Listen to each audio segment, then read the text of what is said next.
Hello, everyone. Welcome to 10 Minutes Astrology. Every week, me and Alejo will be here to share our view of astrology. Hi, Alejo. How are you? I'm great, Rod. How are you? Nice to see everyone.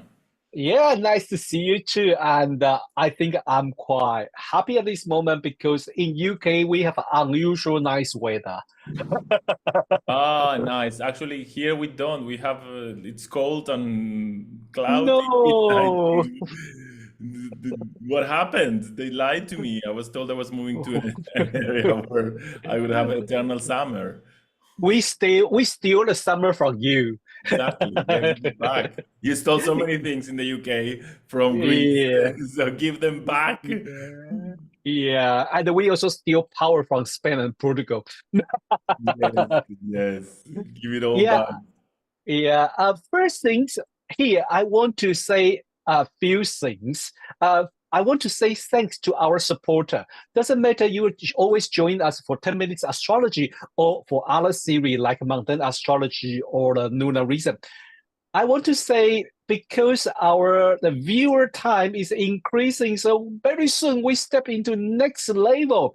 That is a huge achievement for myself, but also for Alejo, for Marcus Mandy, Leanne, and Christine Skinner. And also before we have a Christian Conning join us. So all of our colleagues contribute to this Academy of Astrology channel. And now we have a more and more viewer. Also, very interesting. Our last time when we talked about the Pluto in seventh house, we got quite a lot of feedback, and our audience share their experience when they experience when they have transiting Pluto in the seventh house is it's quite profound and quite transformation in the relationship. That is lovely. So I want to say thanks for those people who participate, also who watch our video, or also who give us a feedback. Oh, everything you say does matter really. So, well, Alejo, before we start today's things, I heard about you are going to have a webinar or teaching very soon, right? Yeah, on the 10th of May, I'm going to be teaching a webinar for the Faculty of Astrological Studies about the sun and the moon in the chart. So basically, my aim is to help people be able to describe the sun and the moon. I think sometimes when we describe the sun and the moon in the chart, we overlap what each means. So people Yes. describe the moon in Leo, and it sounds very much similar like the sun in Leo. And it Hmm. should be different. There should be a difference. So first, I'm going to be talking about that, how to make sure that we are differentiating them. And then I'm going to be talking about how to integrate them, the idea of what is the relationship between the sun and the moon in this chart, and how can we make them work together. Sometimes it's easy, let's say they're in the same element, but sometimes it's quite complicated. So yeah, I'm going Wow. to be talking about that. That sounds very interesting, especially for beginner target on our 10 minutes astrologist audience, because it is very important to understand the difference between sun and moon. Like you say, a lot of a beginner talk of the sun or talk of the moon sign like the sun sign. And it's Yeah. just like you like this, you like that, you like this, or you are this and you are that. Indeed, there's a huge difference. So please join Alejo at the Faculty of Astrological Study on the 10th of May. Okay. And from Academy of Astrology, we have from the 7th of June, Christine Skinner going to teach midpoint planetary Ah. picture. This is a little bit advanced class, but please join us to learn the different technique to analyze and interpret the chart. It would be very interesting. So if you are interested, yeah, Alejo. No, I just want to say, because you're saying this is an advanced technique, and for the people that are listening to this, I think midpoints are not so difficult to grasp. I think usually we teach them as an advanced techniques, but actually I Yes. think it's easier to understand midpoints than to understand aspects. Oh, really? Okay. Yes, I think like when you go to aspects and you want to make sure you understand like how is different the semi-square from a square and these kind of things, it's so difficult. But Hmm. midpoints, uh, well, I don't want to talk too much about, but because the sign and the house plays a Uh-huh. different role when we're talking to midpoints. I think the approach is kind of much more direct on the interpretation. Mm, If you understand what the planets mean, you can work with midpoints. exactly. And I know Alejo is a big fan of midpoint too, I'm a right? fan of midpoints, yes. Yeah. Okay, now that's so if you're into the sun and moon for the beginner level, go to Alejo's 10th of May in the Faculty of Astrological Study. Go to visit the website, enroll the course. And if you are into the midpoint, come to join Academy of Astrology on the 7th of June, Christine Skinner's webinar. Okay, today we have an important transit. Today That's we why have I an keep it. important transit, yes. That's why I keep it delayed. Yeah, but I was thinking it's how interesting how it is that every time we start, we say hello, and in some ways we start to bring in the transit we're going to be talking about, because we started talking about power and the power of nations. And in Yeah, some ways, Pluto in the 10th could be related to that. exactly. That is true. That is true. Yeah. Yes, because we are today we're going to talking about transiting Pluto in the 10th house. And the Pluto, one of Pluto's keyword is power. Yes. And when it comes to the 10th house, I think it is a quest of, it could be, well, what makes you powerful in society? You could be asking that question. What makes you feel powerful in society? What gives you Mm. a sense of power in your profession, your social role, or these kind of things? It's not only Yeah, that, but it could be about that. yeah, I agree. Because it's like a 10th house is a area of the public and also related to social status. When the Pluto, transiting Pluto come to here, it task, bring that task to challenge, to challenge our view of the authority, isn't it? Totally. Yeah, I agree. Yeah. So yes, like today we're not being very systematic. If we want to be more systematic, what you say. First, let's think about the 10th house, this idea of your social role, your social position, your relationship with authority. And when Pluto comes in the 10th house, then I would say the first reaction is the idea that Pluto will dismantle that, right? Pluto is coming to change that, to destroy what you have built in those instances. But I would say what it's telling us is that something of what you have built, something of the relationship you have with authority, or something about the social role you are carrying, seems to be losing meaning, losing vitality.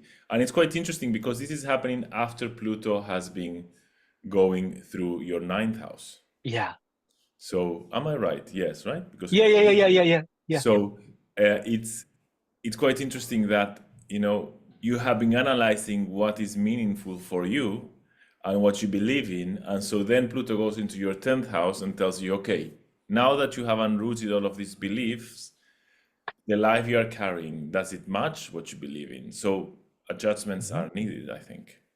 I like that scenario. It's a little bit like you learn a philosophy from somewhere, and then you are going to apply it.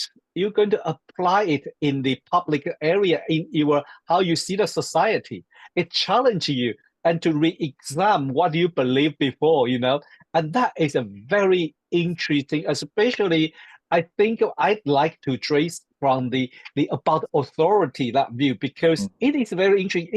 It could be a little bit complicated because um, for maybe for younger people or let me say for children, the authority are usually parents and caretaker or teacher or the other adult in your life.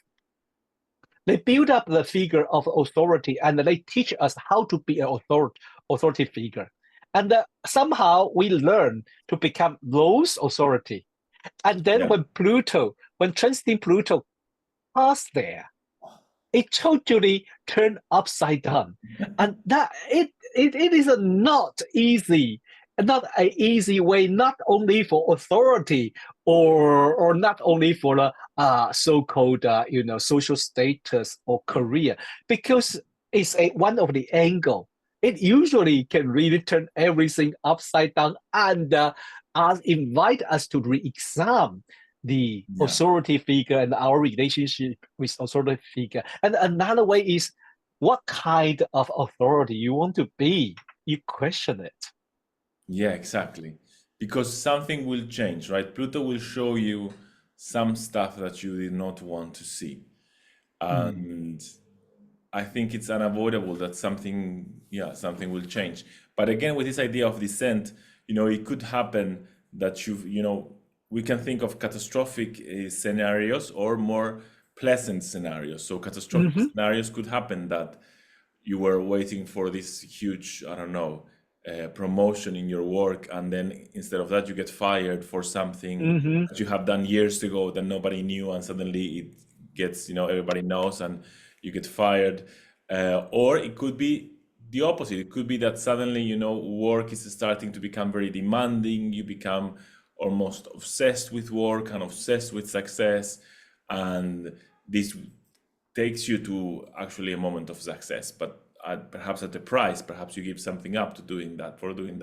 So I think with Pluto, we need to remember that the experience can be very intense. It can take us to this feeling of it's all or nothing. And like we were saying before, maybe there is a quest for power, but this means there's also an openness to hopefully discover where we don't have power, where actually we have to let go of control to get somewhere. Wow. I love what you say. And it's not just because in the beginning, I was thinking about a few politicians, and they are transiting their career end or their career getting a lot of power during the transiting Pluto pass to the 10th house. But also what you say is about more open to everyone. It's about the power. What if you don't have the power and you feel the power is how you deal with that? Because I was just coincidentally, I was reading another book from Ursula Le Guin. It's one of her Earthsea series, and in that book, I think it was a 20 or something. The wizard Jade was lost the power. He couldn't identify himself as a great wizard again anymore. And you were just talking about, and I was review that book, and I was like, wow, what a coincidence! That is kind of how we dealing with when we full of grace, or we totally lost the power. What we going to do? It can be very hard. It is, but it is also open, like you said, it open, and it invites us to knowing our true self. Yes, I think Pluto transits are about that, are about kind of tapping into a kind of more vulnerable area of ourselves in order to know. So we say Pluto is about power, but I don't think Pluto is so much about power.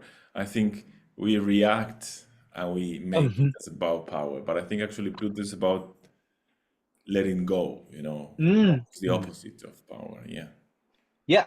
Wow. Thank you, Alejo. Because I think it is really interesting, especially this is an important transit. When transiting planet go to the four angle, for the first house, fourth house, seventh house, and 10th house are usually very significant, usually very, very intense. So I would like to invite our audience, like before, share with us. Do you have experience during the Pluto in 10th house, and what's your experience? Okay, it would be like it not only help us, but it's also help the other people who reading those story. It can really help. We can learn from each other, isn't it? Totally. Yes, totally. Yeah.